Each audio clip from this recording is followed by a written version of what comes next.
Let me take you to a rather interesting political scenario that is. And I understand that this is troubling your camp very seriously. The hearing or the sound of Goodluck Jonathan coming into the fray, I understand that it has destabilized your camp. Let me tell you. How troubled is the APC with that news?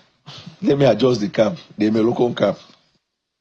I see that some unscrupulous elements are trying to hoodwink former President Goodluck Jonathan to come into politics so they can destroy his reputation, which after he left government, he has been building by becoming an international figure globally. And why do I say that? The southern Nigeria, where President Goodluck Jonathan comes from, have all turned to Asiwaju Bola Ahmed Tinubu and APC. You have seen governors coming. These are the individuals he would have relied on if he's going to run for presidency. Now, the elements that are going to him in the north, asking him to come to run, are they not the ones that chased him away? So what hope does he have that this time around they are calling him because they mean well for him? Then look at the political class that are coming together to cajole him to come into politics. I know President Goodluck Jonathan is smarter than that. But if President Jonathan decides to run, let me tell you, I have seen the political climate in Nigeria today, and I will speak to facts, not conjecture. There is not a single politician that has the capacity to knock off President Bola Tinubu. In what sense? In all fronts. Let me bring some figures to the screen right now, and let's do some analysis. Because I'm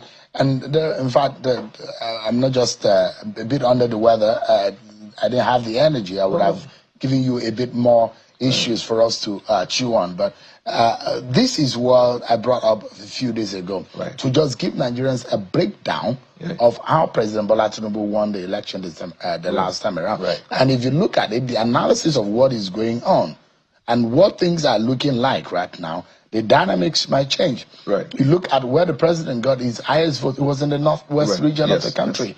And in fact, Kano gave him the highest vote in the northwest. Over 500,000 votes. That was what Kano gave the president. Northwest gave President Bola Tinubu 2.6 million votes. And he got, followed by Southwest, his own, though Peter Obi beat him silly in Lagos, his home state, 2.2 million. He got an advantage in the north central and northeast region. In the south and in the southeast, he was nowhere to be found. Apparently 127 votes, 127,000 votes he got in the 5 states of the southeast, considering the fact that the APC controls 2 of the 5 states in the southeast. And look at what happened in the south, had less than 1 million votes. This is just a bit shy of what Kano alone gave him. There are those who are saying that within the first 10 states that you will look at, it's going to be a stiff competition against this president. The 2.6 million votes might not be there again in the northwest, considering the fact that if he doesn't take any candidate from a very strong candidate, especially with President Muhammadu Buhari dead, and he's gone with his 12 million possible votes, there's going to be a problem in the northwest and in the northeast for him. You see these figures? You know why this thing is quite funny to me? This was the worst moment of President Bola Ahmed Tinubu's political trajectory. Do you know why? President Bola Tinubu came at a time when the odds were against him. Even members of the Southwest, I was with him in the primaries and before the primaries. I know prominent figures in the Southwest who turned their back from him. Why? Because they were hearing that a Fulani man will give to another Fulani man. So they rally around Alhaji Abubakar.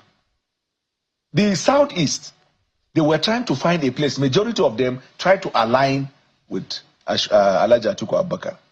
The North Central, Peter Obi used dangerous rhetoric and deceived the church that he is going to take the country back to the church. And he got the number he could muster. You see this thing? This is going to be like I don't know how to describe it, but let me take you zone by zone. You see the Southeast, I guarantee you President Bola Tinubu is going to get more than 4 times, if not 6 times the value of the vote he got. So because all all the You will governors. get 800,000 votes or 700,000 in the southeast. That's what you're saying. No, he will get up to 2 million. But let me tell you. In the southeast, yes. Where will you get that? Let me tell you why. How many votes are there in the southeast? There are lots of votes. Yeah, but the question is that if Peter Obi is not on the ballot. Peter Obi has lost more than 50% of his vote because they were not votes that were built on agenda and politics. They were built on rhetoric and division. And Nigerian people's eyes are open. That is one, southeast. When you go to the south-south, when President Bola Tinubu came, you know most of the governors were PDP governors in the south-south. Tell me a state in the south-south that is not supporting Ashwaji Bola Tinubu. Come to the northwest. All these places will be going in the northwest, the governors coming out, talking about the policies of the president and how they will support him. Are they not the ones with the structure? Sounds to me like what I heard in 2014, 2015 about Goodluck Jonathan. So I've been hearing this rhetoric. Let me tell you today. The coalition then that removed Jonathan was not this Akamu and Moi Moi coalition. No. Rochas Okorocha carried Abga on his back and came. Saraki carried a part of PDP and came. Tambuwal carried a part of PDP, congregation, and came. Atiku Abubakar had his own structure. He came. Buhari came with his own structure. All of them came together from their legacy party. No disunity, no double parallel. They are intact. Alimadu Sharif came with his own. They say that the APC is going to be up against the Nigerian people in the 2027 election. And Nigerians are happy with us. We'll see how that works. Yes, sir. I wish I had not won a green tie. I didn't know this was what you were putting on tonight. But thank you so much, Daniel Bwala, for joining us tonight.